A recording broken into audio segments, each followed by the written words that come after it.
What's up, guys? Welcome back to the channel. Welcome back to the Bianconeri Zone. And I'm gonna go over an interview Allegri did. I'm not gonna lie, it was on Thursday, but I was out on Thursday. But he had some interesting to say. He was interesting things to say. Excuse me. He was very open, and it kind of reminded me of the interview he did. You remember last season where he was very open about Locatelli's not my starting midfield, and everybody was like, "Oh, you need to say that." He did it again, but maybe in a different fashion. But he was very open, and I believe he had some very interesting things to say that kind of shows you why he came back, what the plan is, what the goals are, what you can expect from us and from him moving forward, what he will say to the media and to the fans, and also for the players. Like, what could it mean? Excuse me, for some of these players, because he's been very open about it. And yeah, I thought it was worthy to do a video. Hopefully, you guys like it and like the video especially. Subscribe to the channel if you're new and hit that bell notification. And yeah, man, let's get straight into what Allegri had to say.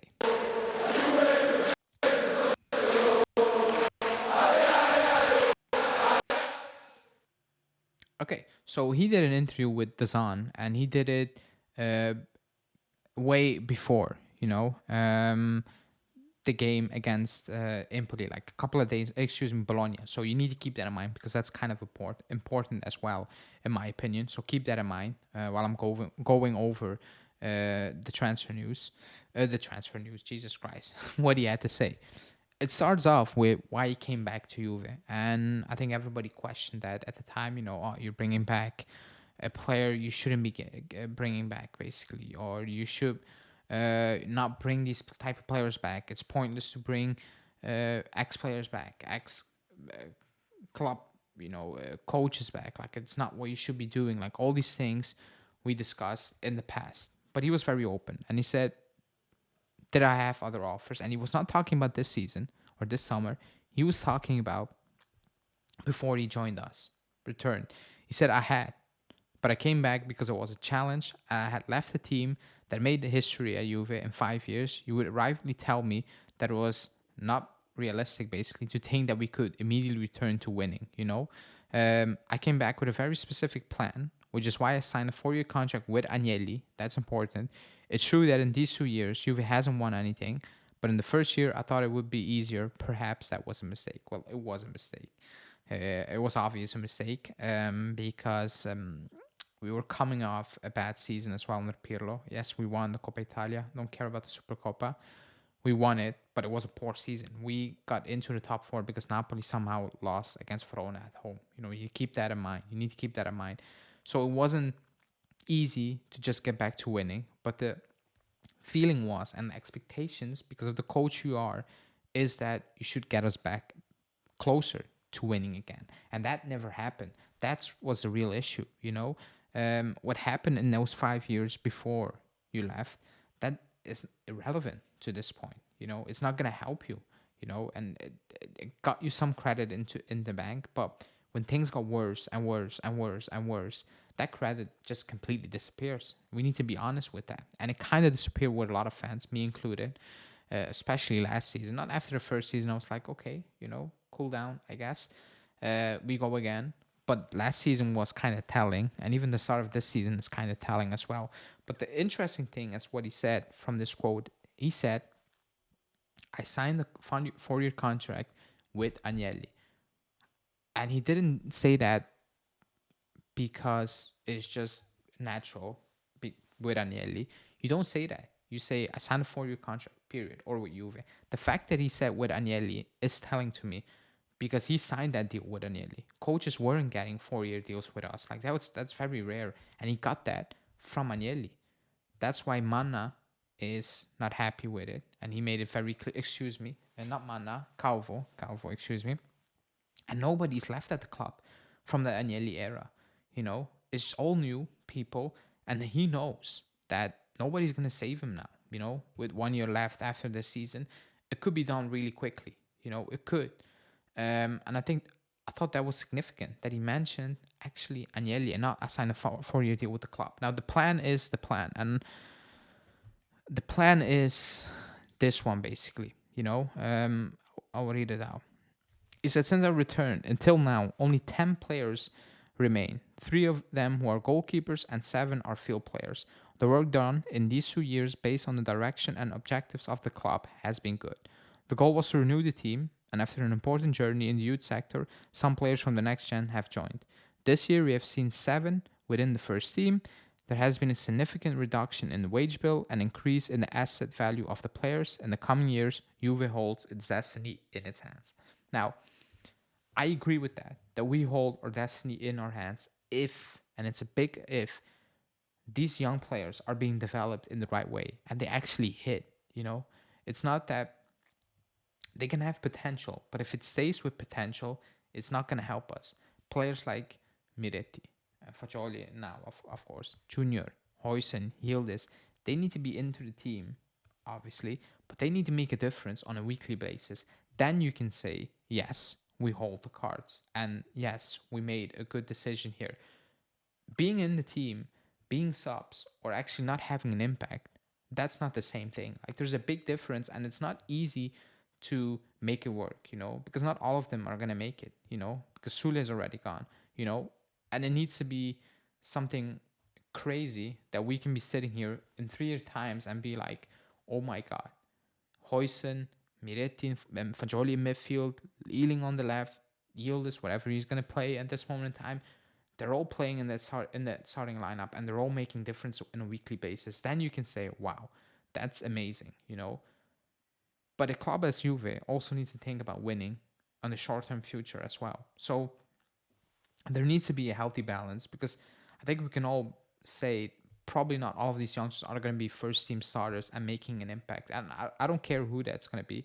I hope all of them do, obviously, but it's not that simple. Like, they have potential, but can you develop that potential? Can they make an impact weekly? That's the key thing here. That remains to be seen, obviously. He said, since our return until now, only 10 players remain, and a lot of these players still should not be going.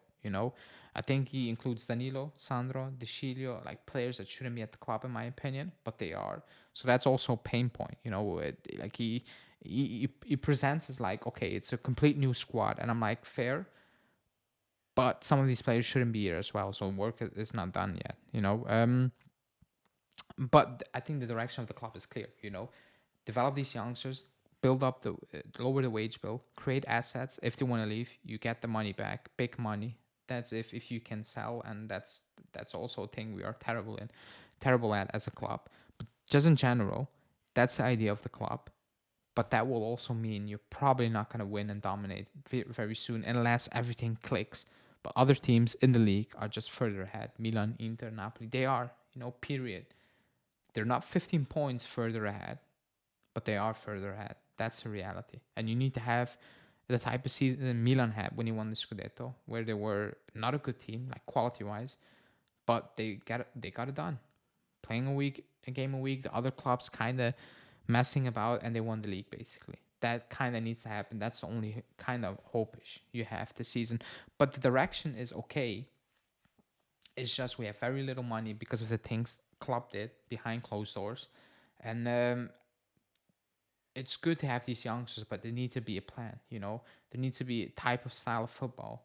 There needs to be an idea moving forward. Because if you have a player like Gatti, but you play Alexandro, who makes mistakes on a weekly basis, that's not going to help anyone. Not us, not Alexandro, not Gatti, not anyone. And that's also a thing. You can talk about this, but if you don't actually execute it as a coach, then it's all talks. But let's move on to another thing he had to say about himself, basically. Because everybody talks about Allegri, like he's emotionless, even if he scored, blah, blah, blah. And he talked about it. He said, from the outside, I might appear ice cold, but it seemed that way because I'm quite emotional. Sometimes when I watch movies with my son in the evening, I get moved and tear up. Then at work, I need to be detached, but I do get emotional. He does, and the emotional things he does is especially his anger bursts on the sidelines. I think that's well known, well documented. And then the last couple of years, it's turning into bitterness, and you have all these reports about him calling me inter losers, and you haven't won, and blah blah blah, all those things. And it's not what a club as Juve should be doing. We should be just clean, in terms of you're the better guy, you're the big dogs. You should be not lowering to that type of thing. And the fact that he's doing that shows that the pressure he's on is immense and it's crazy. And it should be. It should be because he's coaching one of the biggest clubs in the world. I'll repeat that because there are people who accept anything and will make any excuse for the club and say, oh, but you're a fan, you need to love the club. If you actually love the club, you hold the club to the standards they should be held up to. And that's what the standards are. One of the biggest clubs in the world, the biggest club in Italy, one of the biggest in the world. Everybody knows us. Players want to play for us. Vlahovic grew up rooting for us. Like these things happen. That's the club we are. We need to keep that in mind. And I get that we cannot flip the switch and go from this to dominating again. But you should be demanding a certain standard, long-term future. You should. Because that's what the club is all about. But let's move on. Before we go into individual players, last season, everybody remembered that Empoli game, ridiculous. 10 minutes before kickoff, they say you're gone, But I think we all agreed that, even with the 10 points deduction, you can still make top four, You can still make top four. And we got absolutely trashed by Empoli. And he spoke about it. He said last year, we experienced a surreal situation. I understand that from the outside, not fully knowing what we're going through internally. It was easy to criticize and judge. At Empoli, 10 minutes before the match, we received news that we would be deducted 10 points. I had two options. Either say soft things or address the fact which was presenting them with the standings. I wrote it with +3 for the win, even though with a -10, we could still be ahead of Milan. After losing in Empoli, we lost hope. When we got the first 15 points, it was easier. We set ourselves mini goals. The standings were a final. You could tell the players a few lies. We'll definitely get up. Our points back, blah, blah, blah. I get that. And that is not on the players or Allegri. That's on the club, And I gave credit for it. And we made it. Even with that, all those things, we made it with all the distractions. We were in the top four, It's just because the points deducted and it was crazy that we didn't make it out of the top four. But the big picture is the football was not good enough. We were miles away from other teams. That's the main issue. 10 points or no 10 points, or 15 points or no 15 points. That was not the reason. Let's not fool ourselves, because previous season showed us that was not the reason, because we didn't have those point deduction in the previous season, and we were as bad, if not worse, potentially. So that cannot be the excuse for not developing, for not improving. That's the difference you need to make, in my opinion. Yes, you cannot do about those 15 points, personally, coaching players. And yes, it's crazy. But no, that's not the reason we're not developing or not improving, because we have proof of previous season that we're not improving. We have proof of that. And that's key. You need to separate those two things, because that's so important if you want to look at it kind of objectively. Otherwise, you just kind of throw away last season and you're going to give him a clean slate, acting like last season was just, a fluke year. And we cannot do that. But that's what he had to say about himself and about the things happening at the club in general. Now, let's move on to individual things. One of my favorite topic, and one of the topics you guys probably hate on this channel and probably will hate me for, but he talked about it. He said the locker room, Chesney has taken the place that belonged to Buffon, Danilo, the one that was held by Mandzukic. Now, I like Chesney, but no, quality-wise, they're not the same. I think Chesney is a very good keeper. Leadership-wise, Buffon, that's crazy. And even the Danilo Mandzukic thing kind of tells you, leadership is lacking in this team. And I think this quote, kind of tells you why we have so many issues at the club, in my opinion. Because I think Danilo is a very good person, and I think he says the right things, but it doesn't, it feels forced. It feels artificial. It doesn't feel real. It doesn't feel like it will hit the right places, And the fact that these are the guys leadership wise, replacing those guys is crazy. Because I've always said a captain, whatever, they should be leading on the pitch as well, quality wise. Buffon was quality, Mandzukic, everybody loved Mandzukic, because he was playing a position he shouldn't be playing, but everybody loved the hell what he was doing because he was clutch as hell. He will give you 1,000% every single game. We could have been 3-0 down, and we were 3-0 down against Real Madrid, going to Real Madrid. And he was an animal, and he believed, and he led that team quality-wise. And I think that's like, you can be a good leader, but if you're on the pitch, and let's not kid ourselves, teammate or not, friend or not, when you're on the pitch, you want to win. And if you look around and you're like, damn it, man, that's just not good enough quality-wise, you can go back into the locker room and he can say, come on, guys, blah, blah, blah. You're like, okay, fine, but buddy, you're not helping us. Like you're part of an issue, in my opinion. And that's the issue I have with this club. And that's just all I'm saying, That's all I'm saying, And let's see if I'm completely wrong. And maybe they turn out, like Danilo will turn out to be an amazing captain, and he will improve his playing ability and whatever, But as of now, I don't have that feeling. I don't believe that for one bit, if I'm being completely honest with you guys. And I think that quote kind of tells me that, like, okay, if that's the change in the dressing room, like these are now the real leaders of the club, then I'm like, oh, that's not good. That's not amazing. Like, let's be completely honest. But it's a talent quote, in my opinion. Now let's move on to individuals. He talked about Chiesa, and he had some interesting things to say. Like maybe not shocking things, but kind of interesting. He said in the locker room, Chiesa sits in the corner. This year, he'll score between 14 and 16 goals. He's full of confidence and he's returned in a different way. Chiesa needs to convince himself that he's an attacker because he is one. Sure, sometimes he goes wide and sometimes he's in the middle. He's someone who scores goals. He needs to be better at staying engaged in the game for more minutes. Now, that last part, I agree, because Chiesa can have very good spells and then you're like, okay, where have you gone? He needs to find that balance. I've said it so many times. He also needs to find a balance with looking up when he's in possession. You don't need to do it all on your own. You can look up and help out Vlahovic or like play that pass because he has all the technical abilities to have more assists, obviously more goals. Like that 14 goals, 16 goals is crazy. I don't think he's going to hit that because that means Vlahovic needs to top that as well. I don't think that's going to happen. But I know what Allegri is trying to do here. He's setting him in goal because he's going to play him up top with Vlahovic in a striker 2 position, basically. And he needs to do that. I don't think he's going to hit that because I think that's crazy. That would be amazing. If he gets 16 goals, that's crazy. Just in Serie A, it's ridiculous. But if you look at the Bologna game, you can kind of already, have the feeling that that's just not going to happen if you play like that. Because he says, oh, sometimes he goes wide. Against Bologna, he was wide, period. And it was Vlahovic solo up top, which is also not helping Vlahovic.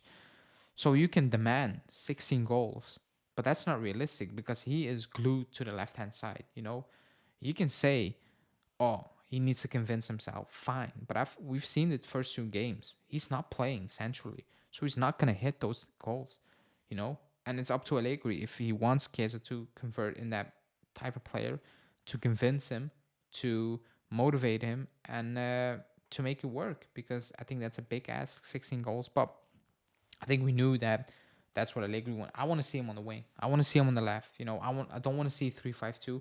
And that goes back to my initial point. I think there is a very beautiful excuse for playing a back 3 because that back line is not good enough in its own, or you're scared to actually play Bremercati, Vea, Cambiaso, whatever, and drop players like Alexandro and Danilo. That's why you're converting Chiesa. Because if you had a very good back 4, you're not going to play a back 3. And you're just going to play a 4-3-3 probably and give Chiesa the freedom he deserves. But we're not doing that. And I absolutely hate that because I believe we're wasting a lot of talent over here in the club. Not just Chiesa, in general, But it is what it is. I think this is a very beautiful excuse, motivating excuse for playing in a back 3. Now let's move on. Let's move on to 2 other players. First of all, Vlahovic. And he was the big discussion point of the summer. He stayed but he stayed based on a technicality because there were no clubs and he didn't really want to leave. The club was trying to push him out. That's just the reality. You need to keep that in mind. But he said we have Vlahovic, who's coming off a challenging season and can only get better. I agree with that. Let's not forget that Dusan arrived with responsibilities and pressures he didn't even anticipate it. He came from Fiorentina and he had to carry Juve on his shoulders, but he's only 23. Dusan, the 23 thing is weird. Like that's a very good mature age. Dusan has an extraordinary quality goal scoring. He needs to improve his teamwork. He can provide significant help. He knows it too, and he believes he's improving this year because he's in better physical shape. That last part is going to help because last season he was kind of a broken guy, in and out of the lineup, injuries, not things, not working for him, all those things. He looks extremely hungry in the first two games. He looks like he is very motivated. He's not angry with the club. He's just angry with the season he had last season, on a personal level especially, which wasn't good. And he looks very sharp. He looks motivated. He's not soaking. He wants to do the right things. And individually, for him, it's going well,